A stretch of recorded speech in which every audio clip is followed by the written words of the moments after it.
yang perlu ditekankan untuk integral itu beda dengan apa sih perbedaan integral dengan turunan? Ya, integral itu seringkali disebut dengan anti turunan atau anti derivatif. Nah, kenapa disebut anti turunan? Karena pada dasarnya integral itu adalah kebalikan dari turunan. Seperti itu. Jadi, misalnya kalau kita punya suatu fungsi, ya, misalnya fungsi tersebut diturunkan seperti ini. Kan fungsi mula-mula adalah fx gitu ya. Ketika diturunkan itu jadi f aksen x. Nah, ini yang kita sebut dengan turunan nih, ya, derivatif. Ketika kita ingin mengembalikan suatu fungsi turunan menjadi fungsi semula, itulah yang disebut dengan anti turunan atau integral. Ya, sama seperti waktu kalian belajar ln dan anti ln. Ya kan? Kalau anti ln itu kan berarti kita mau menghilangkan nilai ln-nya dengan cara memangkat kita pangkatkan bilangan tersebut dengan eksponensial seperti itu. Itu pengertian dari anti ln. Kalau anti turunan itu lawannya turunan, berarti kita mau ngubah suatu fungsi turunan ke fungsi semula. Jadi integral dari f aksen x itu adalah f x seperti itu ditambah dengan konstanta. Ya, kenapa ada tambah konstanta? Nah, karena turunan dari konstanta itu sama dengan nol. Ya, jadi bisa kita bilang konstanta itu ketika diturunkan kan sama dengan nol. Artinya nilai konstanta itu sama sekali tidak tergambarkan di persamaan ini. Nah, makanya kita asumsikan ada nilai konstantanya. Nah, bagaimana kalau seandainya konstantanya tidak ada? Ya nggak apa-apa. Karena K itu bisa bernilai sama dengan nol kalau dia tidak ada konstanta, kayak gitu. Tapi kalau ada konstanta, ya kita tinggal bikin K tidak sama dengan nol, seperti itu. Oke? Jadi itu bentuk umum dari integral. Nah, eh, saya kasih contoh ya, misalnya fungsinya itu x kuadrat plus 5. Oke? Maka f aksen x-nya adalah 2x. Maka integral dari f aksen x adalah x kuadrat ditambah konstanta. Nah, seperti ini. 5 ini adalah nilai dari konstantanya. Seperti itu. Oke. Nah, eh, sekarang pertanyaannya adalah mengapa kita mempelajari tentang integral? Kalau waktu belajar turunan, kita itu kan pada dasarnya ingin mencari nilai perubahan. Ya, saya ambil contoh misalnya tiga contoh deh. Misalnya kita punya total utility, maka turunannya itu adalah marginal utility. Ya, arti dari marginal utility adalah tambahan kepuasan ketika menambah satu unit barang untuk dikonsumsi. Ya, kalau total cost, turunannya marginal cost itu juga sama. Tambahan biaya ketika menambah produksi sebesar satu unit. Total revenue diturunkan jadi marginal revenue ini juga sama. Tambahan penerimaan ketika dia menambah satu unit barang seperti itu. Ya, jadi satuannya marginal. Nah, marginal itu pada dasarnya dia mau mencari tambahan ya. Sekarang kita misalnya pakai pendekatan tabel ya. Misalnya ini quantity, total utility sama marginal utility ya. Misalnya kita konsumsinya 0, 1, 2, 3, 4 ya. Misalnya mula-mula total utility-nya 0. Terus ini 7, berarti tambahan kepuasannya 7. Terus 13 berarti 6. Berapa nih misalnya? 16, 3, 18, 2. Oke. Ini adalah marginal utility. Nah, marginal utility itu adalah turunan pertama total utility atau dia tuh mau lihat dampak perubahan quantity terhadap total utility, perubahan total utility seperti itu. Ya, dari 0 ke 7 itu bertambah 7. Dari 7 ke 13 itu bertambah 6. Nah, tapi di sini kita bisa perhatikan bahwa total dari marginal, total dari perubahan itu sama dengan total. Ya, sehingga pada dasarnya kan kalau total utility diturunkan terhadap quantity itu hasilnya adalah marginal utility.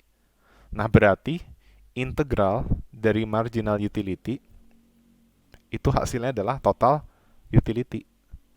Nah, berarti dia mau bilang bahwa total dari marginal utility adalah utility atau total utility. Jadi kalau turunan itu mencari nilai perubahan, atau kita mau melihat dampak, integral itu tujuannya bukan seperti turunan, tapi integral itu tujuannya adalah mencari total dari perubahan. Seperti itu. Nah, integral sendiri ada yang ininya ya, ada integral definite sama indefinite. Yang disebut indefinite tak tentu berarti dia tidak, kan harusnya ada batas atas sama batas bawah. Nah, kalau tidak ada batas atas batas bawah, maka dia disebut integral indefinite, tak tentu. Kita nggak tahu batasnya sampai mana, seperti itu. Tapi akan disebut integral definite ketika dia ada batasnya, ya.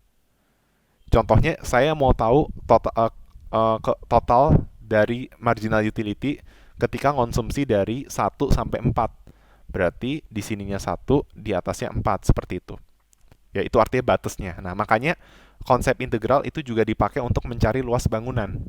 Ya, ketika mencari luas bangunan, pada dasarnya kita kan mau cari total perubahan ya.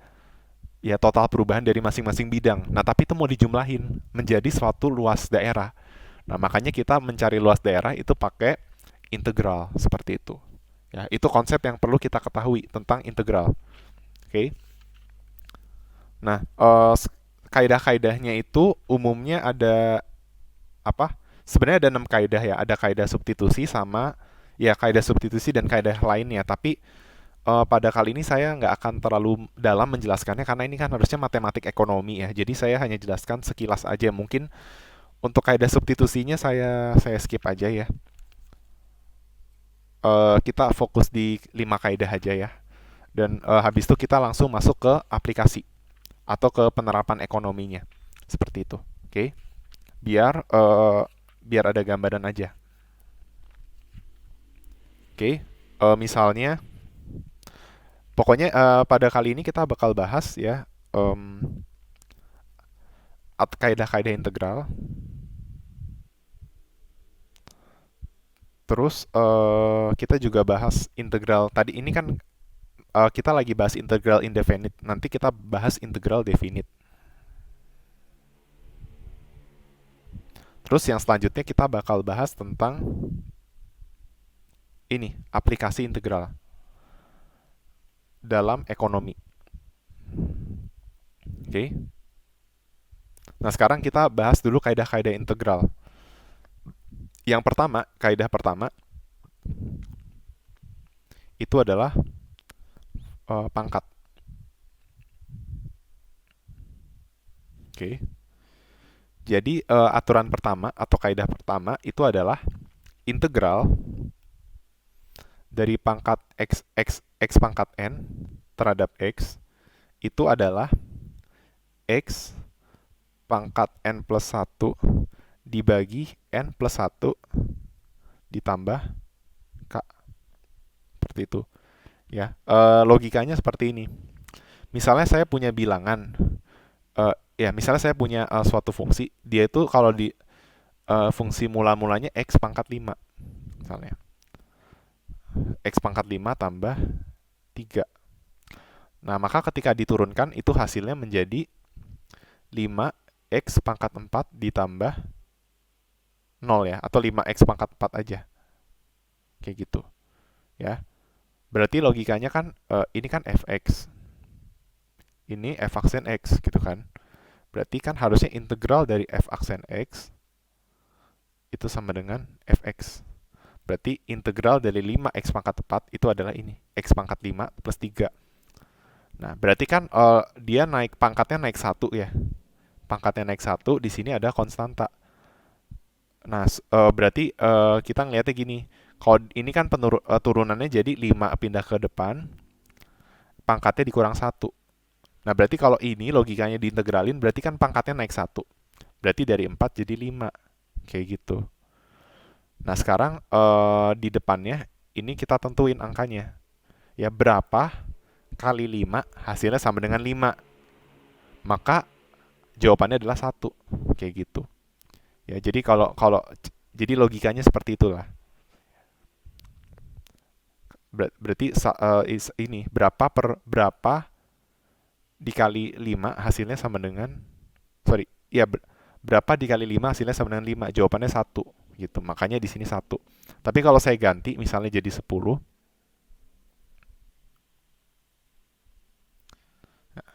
Berapa kali 5 hasilnya 10? Berarti jawabannya adalah 2, seperti itu ya. Berarti di sini adalah, berarti di apa namanya? Di sini jawabannya adalah 2, seperti itu. Oke. Dan ini adalah konstantanya. Itu sebabnya untuk kaidah pangkat itu seperti itu pengerjaannya. Oke. Kita langsung ke kaidah kedua, yaitu logaritma. Jadi untuk menguasai integral itu teman-teman harus menguasai turunan. Kalau teman-teman tidak, karena prinsipnya kan cuma turunan dibalik gitu ya, anti turunan. Jadi kalau teman-teman tidak menguasai turunan, pasti kesulitan untuk integral seperti itu. Oke. Ya. Aturan yang kedua itu adalah kaidah logaritma.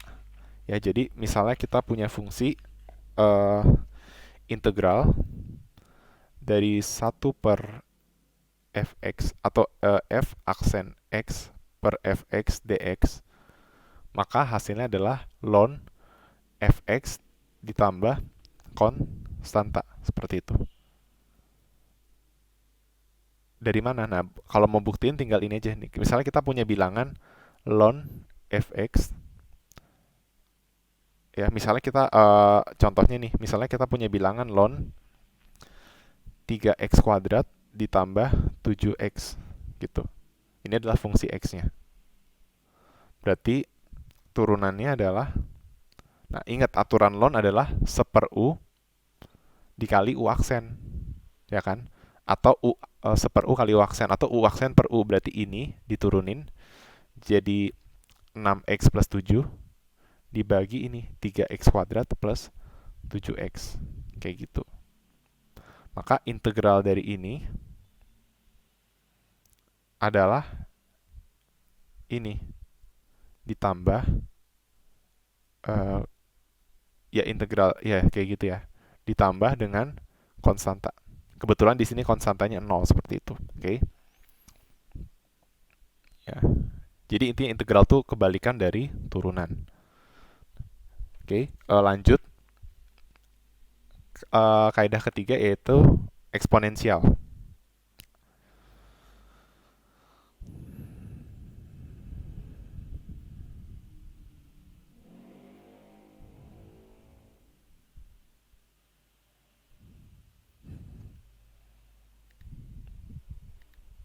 Oke, kaidah ketiga adalah kaidah eksponensial. Rumusnya adalah integral dari e pangkat fx dikali f aksen x, itu hasilnya adalah e pangkat fx ditambah c. Ya, contohnya misalnya kita punya ya kita misalnya punya ini turunan e, misalnya fx adalah e pangkat 3x ditambah 7. Maka f aksen x-nya adalah 3e 3x, seperti itu. Maka integral dari ini itu adalah ini. Seperti itu ya. Jadi kalau kalian mau ngecek hasil integralnya benar atau enggak, dia tinggal jadi misalnya kita mau ngecek nih, kan kayak tadi nih, yang paling simple. Apakah benar integral dari apakah benar integral dari 10x pangkat 4 adalah 2x pangkat 5 plus 3? Nah, maka hasilnya tinggal kita turunin aja. Kalau diturunin hasilnya sama persis dengan ini, berarti jawaban kita benar untuk integralnya. Seperti itu ya. Oke. Terus masuk ke kaidah keempat. Kaidah keempat adalah penjumlahan atau pengurangan.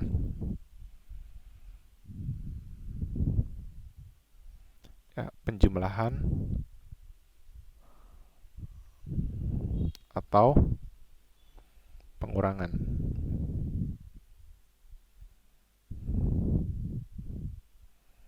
Oke.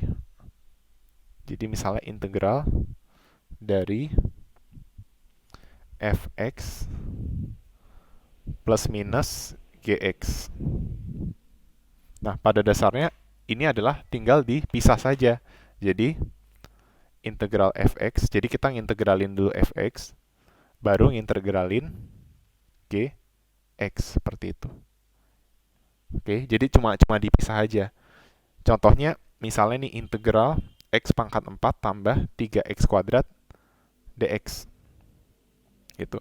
Berarti kan ini sama aja kayak integral X pangkat 4 ditambah integral 3X kuadrat. Seperti itu. Nah, integral X pangkat 4 itu adalah 1/5 X pangkat 5. Integral 3X kuadrat itu adalah X pangkat 3. Nah, baru ditambah konstanta. Seperti itu. Nah, sekarang kalau kita mau cek hasil kerjaan kita benar, diturunin aja. 1/5 X pangkat 5 turunan jadi X pangkat 4. X pangkat 3 itu diturunkan jadi 3X kuadrat. Konstanta diturunin jadi sama dengan 0. Berarti terbukti yang kita kerjain itu benar. Seperti itu. Oke. Sebenarnya ada 6 kaidah ya, termasuk kaidah substitusi, tapi saya jelasinnya sampai kaidah kelima aja ya. Karena yang 6 agak susah. Buat matematik lanjutan aja ya. Kaidah kelima adalah formula perkalian. Misalnya kita mengintegralkan n dikali suatu fungsi x itu diturunin terhadap x, diintegralkan terhadap x, maka n ini kan konstanta, maka konstantanya ini bisa kita pindahin ke depan jadi n integral fx kayak gitu. Oke. Contohnya integral 3x kuadrat. Ini sama aja kayak 3 integral x kuadrat. Kayak gitu. Nah, integral dari x kuadrat adalah 1/3 x pangkat 3 ditambah konstanta. Nah, ini dicoret, maka hasilnya jadi x pangkat 3 ditambah konstanta. Nah, sekarang kalau kita mau buktikan nih, apakah hasil integralnya benar, turunin aja. X pangkat 3 diturunin jadi 3x kuadrat. Konstanta diturunin jadi sama dengan 0. Maka terbukti integral dari 3x kuadrat adalah x pangkat 3 ditambah konstanta. Seperti itu. Oke. Nah, cara kaidah selanjutnya itu adalah kaidah substitusi. Tapi saya nggak akan jelaskan karena cukup rumit ya. Kita fokus di fokus di 5 kaidah ini aja. Oke. Jadi tadi adalah 5 kaidah dari integral ya yang sudah kita pelajari. Nah, sekarang kaidah-kaidah ini sebenarnya nggak pure ya. Jadi nanti di soal itu kaidah-kaidah ini bisa dicampur. Jadi nggak cuma soalnya itu nggak cuma menggunakan satu kaidah, tapi bisa menggunakan lebih dari satu kaidah atau campuran. Ya, misalnya kaidah logaritma itu dikombinasikan dengan kaidah eksponensial, atau kaidah eksponensial dicampur dengan penjumlahan pengurangan, atau dicampur dengan kaidah pangkat, atau dicampur dengan kaidah kelima. Jadi kurang lebih soalnya itu dimodifikasi, ya. Nggak murni dia itu cuma pakai satu aturan aja. Nah, itu pentingnya teman-teman harus teman-teman harus mengerti aturan-aturannya, ya. Sekarang saya misalnya coba contoh soal ya. Misalnya tadi kan kita udah belajar kaidah ini ya, kaidah eksponensial. Nah, kalau misalnya soalnya carilah integral dari 2e pangkat 2x. Gitu. Berarti kan jawabannya ya udah. Tadi rumusnya gimana? Kan ini kan berarti rumusnya ini kan e pangkat fx. Nah, ini adalah f aksen x. Hasilnya akan menjadi seperti ini kan. Maka udah tahu nih hasil integralnya. Ya, hasil integral ini berarti adalah e pangkat 2x ditambah konstanta. Nah, ini kan cuma pakai satu aturan. Nah, gimana kalau seandainya soalnya tuh dimainin nih, seperti ini. Saya bikin misalnya ini 6. Nah, jawabannya pasti kan beda ya. Nah, jawabannya tuh beda tuh. Nah, kira-kira gimana? Nah, berarti kita mengkombinasikan aturan eksponensial dengan aturan perkalian, kayak gitu. Nah, kalau kan harusnya bentuk umumnya adalah e pangkat fx dikali f aksen x, seperti itu. Ya kan? Harusnya bentuknya seperti ini. Nah, cuma kenyataannya di sini ini 6 ini bukan f aksen x. F aksen x-nya itu sama dengan 2. Nah, berarti kita harus memanipulasi bentuk persamaannya. Cara memanipulasinya gimana? Ya, kita harus bikin seolah-olah menjadi seperti ini dalam integral. Berarti caranya adalah 6 ini kita pecah jadi 2 dikali 3. Karena f aksen x harus sama dengan 2. Nah, tapi kita juga nggak boleh ngerubah nilai aslinya. Nilai aslinya tetap harus 6. Seperti itu. Maka supaya jadi 6, maka ini 6-nya kita ganti 2. Nah, supaya tetap nilainya 6 berarti tetap dikali 3. Nah, kebetulan 3 itu adalah konstanta, maka bisa kita taruh di luar. Nah, makanya kalau bentuknya seperti ini, maka kita mengkombinasikan aturan perkalian dengan aturan eksponensial. Seperti itu. Jadi, ketika teman-teman lihat soal, itu harus ada perasaan atau intuisi. Ya, nggak bisa langsung logik aja. Kan aturannya begini. Nah, ini nggak sama nih aturannya. Nah, itulah pentingnya intuisi, supaya kalian bisa mengkombinasikan aturan dan aturan lainnya gitu jadi satu ya. Maka kalau ada soal tadi, nah kayak gitu dipecah jadi 2 kali 3. Maka hasilnya adalah 3 dikali E pangkat 2X ditambah C gitu. Sekarang kita buktiin nih, bener nggak hasilnya jadi 6? Ini turunin jadi 6E2X. Nah, terbukti berarti jawaban kita benar. Seperti itu ya. Ini adalah berarti kan ini adalah hasil integralnya gitu kan. Kalau kita turunin, benar sama seperti jawaban, seperti persamaan mula-mula. Seperti itu. Berarti kerjaan kita benar. Nah, bagaimana kalau misalnya dimaininnya seperti ini? Misalnya soalnya bukan 6, tapi saya bikin misalnya saya bikin soalnya 1/4. Gitu. Nah, fx-nya 2x. Ya, f aksen x-nya harus sama dengan 2. Nah, 2 dikali berapa hasilnya 1/4. Jawabannya adalah 1/8.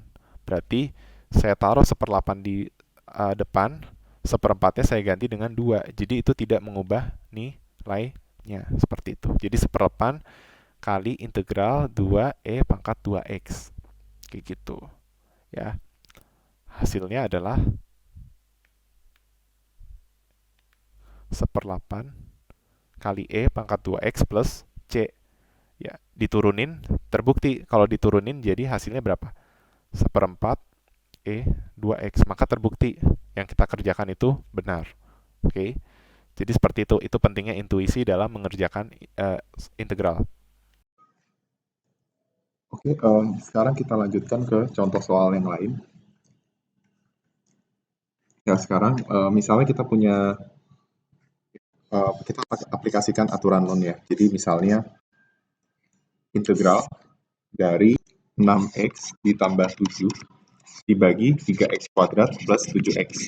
Nah, ini kita pakai aturan logaritma ya. Berarti tadi bentuk formnya itu harus ini tuh harus sebagai kan ln fx itu kalau diturunkan jadi 1/fx dikali f aksen x atau f aksen x dibagi fx seperti itu. Maka di sini posisinya harus sebagai fx, yang atas itu harus f aksen x seperti itu. Oke. Jadi seperti itu posisinya. Maka ketika ini sudah terpenuhi, maka hasil integralnya adalah ln fx, berarti ln dari 3x kuadrat ditambah 7x tambah konstanta, seperti itu. Ya. Nah, bagaimana kalau seandainya bentuk persamaannya nggak seperti ini? Misalnya saya ganti jadi soalnya bisa aja saya ubah jadi 12x ditambah 14. Maka kita harus memanipulasi dulu. Ya, jadi caranya adalah yang bawah itu tetap kita anggap sebagai fx. Ya. Yang bawah ini tetap dalam fx, berarti f aksen x-nya kan adalah f aksen x-nya adalah 6x ditambah 7. Nah, supaya hasilnya tetap 12x plus 14 dibagi 3x kuadrat plus 7x, maka kita harus melakukan perkalian supaya nilai ini berubah menjadi seperti ini. Dan kita tahu ini harus dikali dengan 2 supaya nilainya menjadi seperti ini. Maka kita bisa taruh 2-nya di luar. Maka hasilnya adalah ln berarti 2 ln 3x kuadrat ditambah 7x ditambah konstanta. Seperti itu. Ya.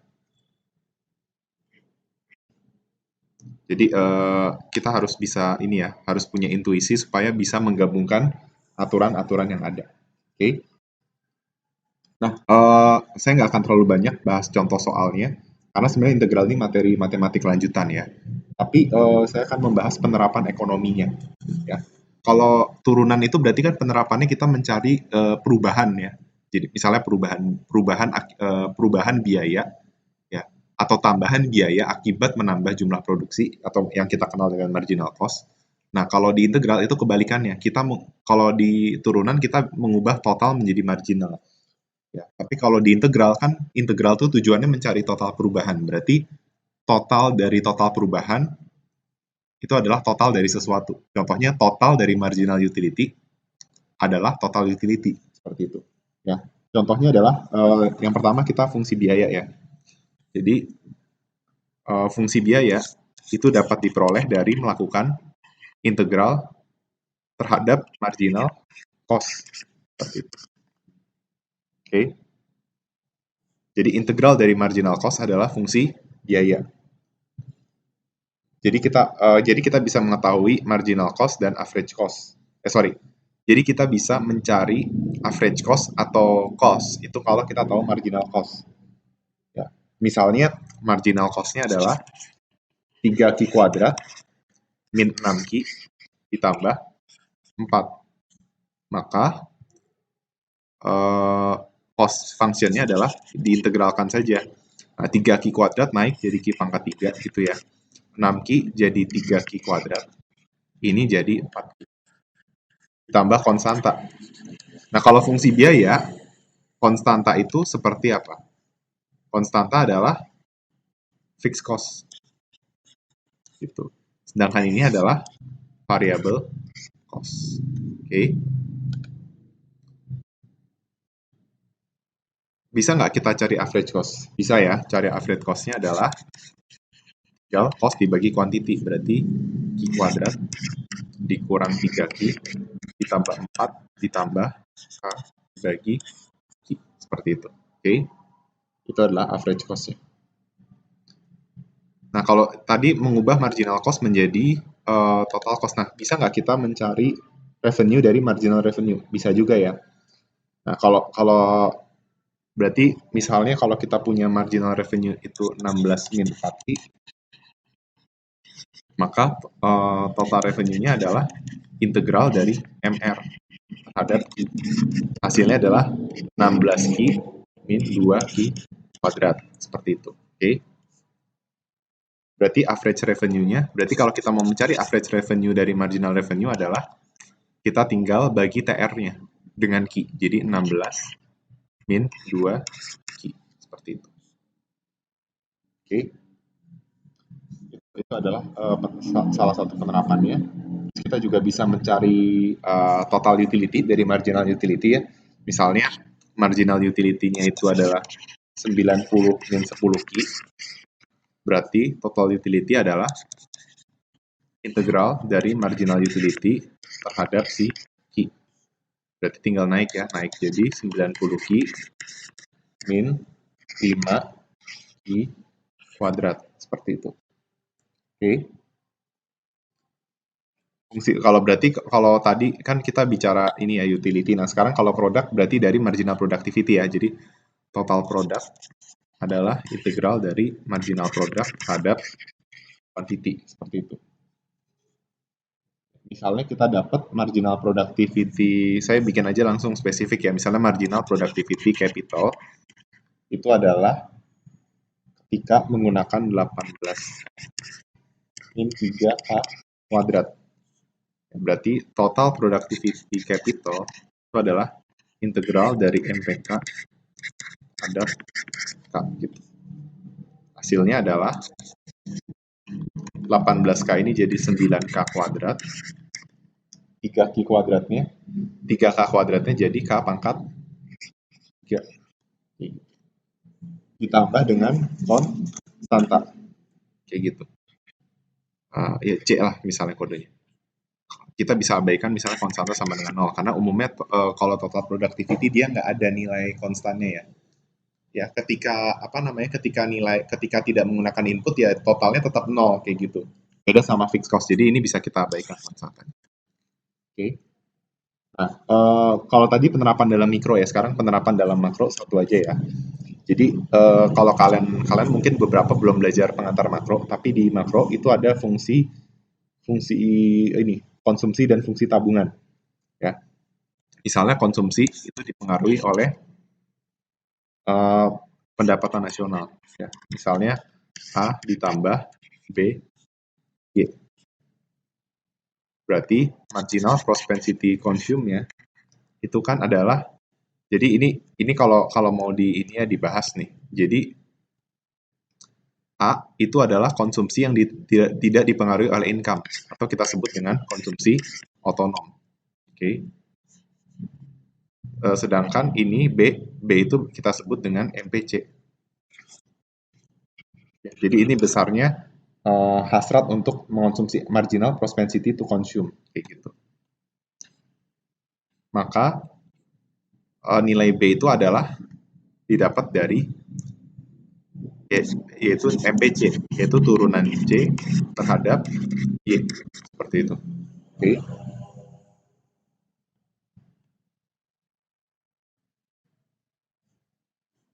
Nah, kan kita udah dapat C sama dengan A plus BY. Berarti kita tahu bahwa Y sama dengan C plus S. Seperti itu ya. Y sama dengan C plus S. Berarti fungsi S-nya seperti apa? Nah, kita masukin aja nih. Berarti Y sama dengan A plus BY ditambah S. Nah, berarti kan logikanya S adalah min A min BY ditambah Y. Paham nggak kenapa seperti ini? Kan logikanya Y sama dengan A plus B ditambah berapa supaya hasilnya Y. Berarti kan A plus B-nya kita hilangkan. Caranya jadi min A dikurang BY. Nah, tapi kan kalau dihilangkan 0, padahal kita mau bikin Y sama dengan Y. Maka kita bikin jadi min A min BY ditambah Y. Seperti itu. Ini bisa kita sederhanakan jadi min A ditambah 1 min B dikali Y. Jadi ketika kita dapat C sama dengan A plus BY, maka S-nya adalah min A ditambah 1 min B dikali Y. Seperti itu. Oke. Nah, bisakah kita mencari fungsi konsumsi dan saving dari MPC MPS? Bisa, karena konsepnya tadi adalah MPC adalah turunan konsumsi terhadap Y. Kalau MPS itu turunan saving terhadap Y. Gitu. Maka kalau kita mau mencari konsumsi atau saving, berarti kita cukup mengintegralkan si marginal propensity-nya. Jadi konsumsi adalah integral dari MPC terhadap Y. Gitu.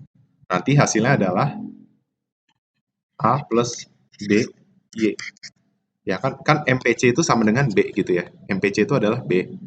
Maka B diintegralin jadi BY. Nah, ditambah konstanta gitu. Nah, konstantanya itu adalah bisa kita ganti jadi A atau menunjukkan konsumsi otonom seperti itu. Sedangkan kalau saving berarti integral dari MPS.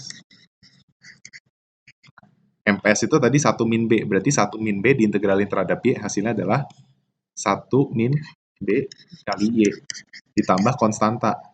Konstantanya adalah min A. Ini menunjukkan saving otonom atau saving yang tidak dipengaruhi oleh pendapatan, seperti itu. Oke.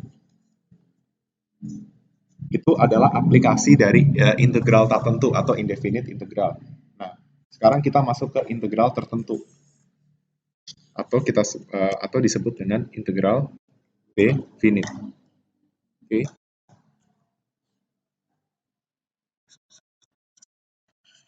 Integral definite. Sebenarnya membedakan antara integral indefinite dan definite adalah kalau integral definite itu dia punya batasnya. Jadi ketika kita misalnya kita integralin nih B, batasnya B dari A ke B gitu ya. Ini harus lebih besar B ya daripada A ya. Ini fx dx. Misalnya integral fx itu adalah f, jadinya f besar x gitu. Maka fx ini jadi b a.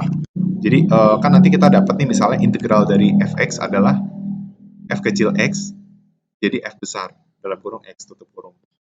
Maka nilai x-nya ini kita ganti menjadi b dan a sehingga ini itu jadi f dalam kurung b tutup kurung dikurang f buka kurung a tutup kurung seperti itu.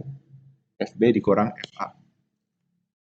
Ini tuh sama seperti konsep mencari luas daerah seperti itu. Ya. Jadi aplikasi yang bisa kita gunakan untuk integral tentu ini adalah kita mencari luas daerah. Nah, apa aplikasinya dalam ekonomi? Dalam ekonomi itu bisa kita gunakan untuk mencari surplus konsumen dan surplus produsen seperti itu. Ya. Nah, kita harus balik lagi ke teori mikronya dulu nih. Mungkin beberapa dari kalian juga udah lupa ya. Kan konsepnya itu adalah seperti ini. Ini adalah ini price, ini quantity seperti itu. Ya misalnya ini fungsi area. Misalnya ini fungsi demand.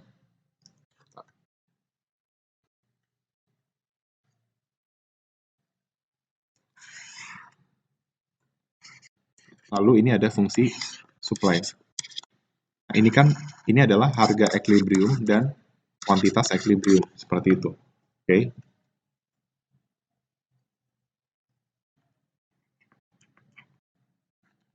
Ya, ini harga equilibrium, ini kuantitas equilibrium.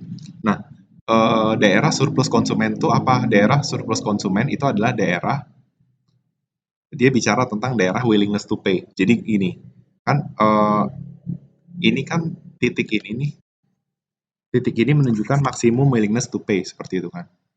Artinya konsumen maksimal bersedia membayar tuh di titik sini. Sedangkan harga yang ditetapkan itu adalah di level PE. Misalnya PE-nya 10, maksimum willingness to pay-nya adalah 20. Berarti daerah selisih willingness to pay dengan harga yang sebenarnya itu adalah dari A dikurang PE gitu. Nah, kan kita mau mencari luas daerahnya. Berarti kan konsepnya PE dikurang A itu adalah tingginya. Alasnya itu adalah sebesar QE. Kayak gitu. Kenapa sebesar QE? Karena ini kan 0, ini QE. Jadi misalnya QE-nya 30, berarti alasnya sebesar 30 dikurang 0. Sedangkan tingginya itu adalah A dikurang PE. Itu konsep. Nah, itu sebenarnya kita nggak perlu pakai integral sebenarnya ya untuk menyelesaikan. Tapi itu hanya bisa dilakukan kalau fungsinya linear. Jadi kalau fungsinya linear, kita tinggal cari luas segitiga. Nah, tapi karena kasusnya non-linear, maka luas-luas segitiganya itu harus kita cari dengan integral. Nah, pertanyaannya apakah kita bisa mencari luas daerah suatu fungsi linear dengan integral? Jawabannya tetap bisa. Tapi kita nggak harus lakukan cara integral. Intinya itu kalau fungsi linear. Tapi kalau fungsi non-linear, itu harus pakai integral supaya hasilnya akurat. Jadi ini adalah consumer surplusnya. Lalu ini adalah producer surplusnya. Seperti itu. Oke.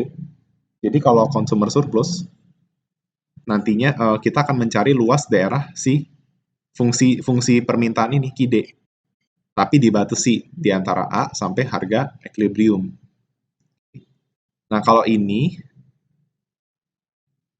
tuh titik, misalnya kita taruh titik B, itu adalah minimum price. Jadi, si produsen baru mau menjual barang ketika harganya di level B. Itu artinya harga minimum yang bisa ditetapkan oleh produsen. Taruhlah B-nya itu 5. Ternyata harga equilibriumnya adalah 10. Nah, berarti surplus produsennya itu antara 10 kurang 5 tingginya. Nah, alasnya adalah sebesar key equilibrium seperti itu. Maka nanti pada saat mencari producer surplus, kita melakukan integral dari sisi supply.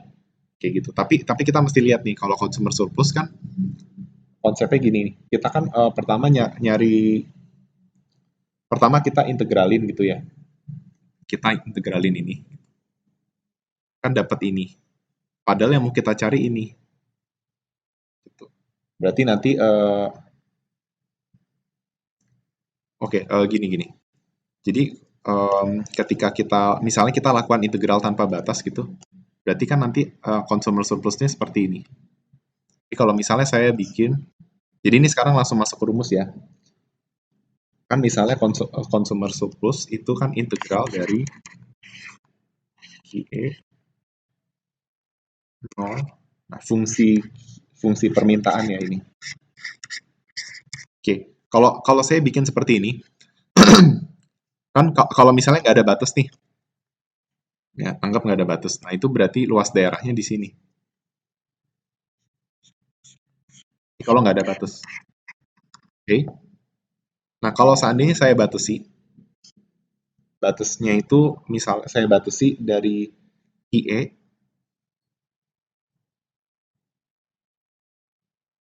sampai 0, maka daerah ini itu nggak saya anggap. Ya, jadi daerah arsir kuning itu nggak saya anggap. Karena kita cuma mau batasin dari QE ke 0. Nah, itu tujuan integral definite. Kita mau batasin. Gitu. Oke. Nah, padahal consumer surplus tuh yang ini. Ya kan? Consumer surplus tuh kan yang ini. Sedangkan kita dapatnya luas daerah ini. Sorry. Padahal kita dapatnya luas daerah yang ini. Nah, berarti kan kita harus potong yang, ya kita harus potong ini nih. Kita harus potong ini. Nah, ini tuh konsepnya persegi. Persegi panjang. Di mana tingginya itu sebesar P equilibrium, lebarnya sebesar Q equilibrium. Makanya rumusnya itu adalah integral dari fungsi permintaan dikurangi PE kali IE, seperti itu. Jadi itu adalah asal-usul dari rumus consumer surplus. Kayak gitu. Oke, kita langsung masuk ke satu contoh soal aja ya. Untuk mempersingkat waktu. Misalnya kita punya fungsi, nah kita perhatiin nih, fungsi penawarannya itu adalah min 30 ditambah 5P. Oke. Fungsi permintaannya itu adalah 60 min 4P. Nah, sekarang kita diminta untuk mencari fungsi penawaran dan fungsi permintaan. Supaya lebih sederhana, maka fungsinya ini dibalik ya, jadi inverse. Inverse supply function dan inverse demand function. Nah, ini dibikin inverse jadi ini inverse supply functionnya jadi 6 ditambah 0,2 Q. Oke. Sedangkan yang permintaan di inverse jadi 15 dikurang 0,25 Q. Nah, ini kenapa saya inverse? Karena supaya lebih mudah ya, nanti kan kita integralinnya harus dalam harga. Ya, harga dengan fungsi quantity.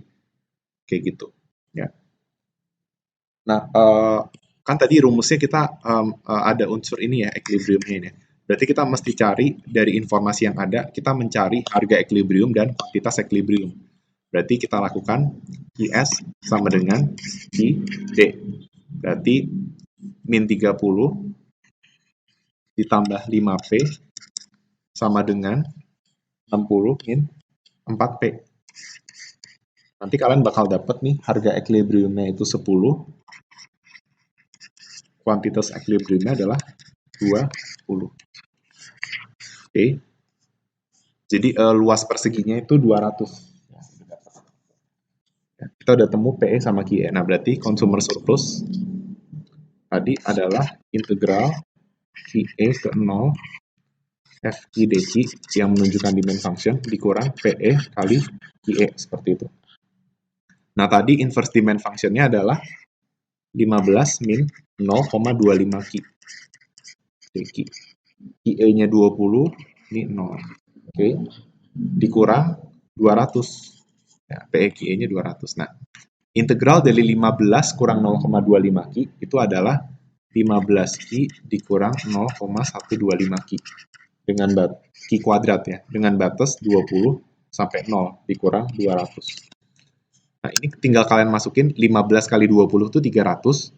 300 dikurang 0,125 dikali 400 itu jawabannya adalah 250. Nah, kalau kita masukin 0 nanti jadi 0. Berarti ini sama aja kayak 250 dikurang 0 dikurang 200. Dapatlah consumer surplus adalah 50. Ya, jadi ingat consumer surplus rumusnya adalah integral dari ini fungsi permintaan dengan batas QE ke 0 dikurang PE kali QE.